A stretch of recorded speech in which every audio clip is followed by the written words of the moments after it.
വിശദമായ വാർത്തകളിലേക്ക്. നിയന്ത്രണം വിട്ട ജീപ്പ് മറിഞ്ഞ് 6 മാസം പ്രായമുള്ള കുഞ്ഞും വയോധികയും മരിച്ചു. 3 പേരുടെ നില അതീവ ഗുരുതരം. ഇടുക്കി നാരകക്കാനത്തിന് സമീപം സെന്റ് തോമസ് മൗണ്ട് സന്ദർശിച്ച് മടങ്ങിയ 12 അംഗ സംഘമാണ് അപകടത്തിൽപ്പെട്ടത്. ഡബിൾ കെട്ടിൽ ചെമ്മഞ്ചിയിൽ നിതാരിക, മണ്ണത്തൂർ കാക്കാനിയിൽ സാറാമ എന്നിവരാണ് മരിച്ചത്.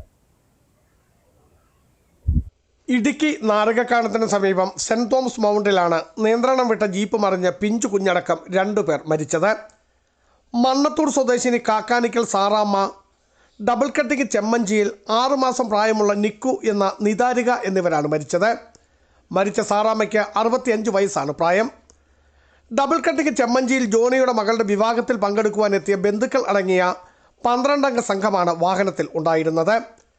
ചെമ്മഞ്ചിയിൽ ജോസിൻ്റെ ജീപ്പാണ് അപകടത്തിൽപ്പെട്ടതും. അപകടത്തിൽ മരിച്ച നിതാരികയുടെ പിതാവ് ജ്യോതിഷാണ് വാഹനം ഓടിച്ചിരുന്നത്. ഇദ്ദേഹത്തിനും സാരമായി പരിക്കേറ്റു. അതീവ ഗുരുതരാവസ്ഥയിലുള്ള 3 പേരെ കോട്ടയം മെഡിക്കൽ കോളേജിൽ തീവ്രപരിചരണ വിഭാഗത്തിൽ തുടരുകയാണ്. നിതാരികയുടെ മാതാവ് ശാലു ഉൾപ്പെടെ ഡബിൾ കട്ടിങ് കൂത്താട്ടുകുളം സ്വദേശികളായ ജോളി, എൽദോസ്, ജൂലിയറ്റ്, സാജൻ, ജോമൽ, നിഹാര, ചിന്നു, എൽദോസ് എന്നിവർക്കാണ് പരിക്കേറ്റത്.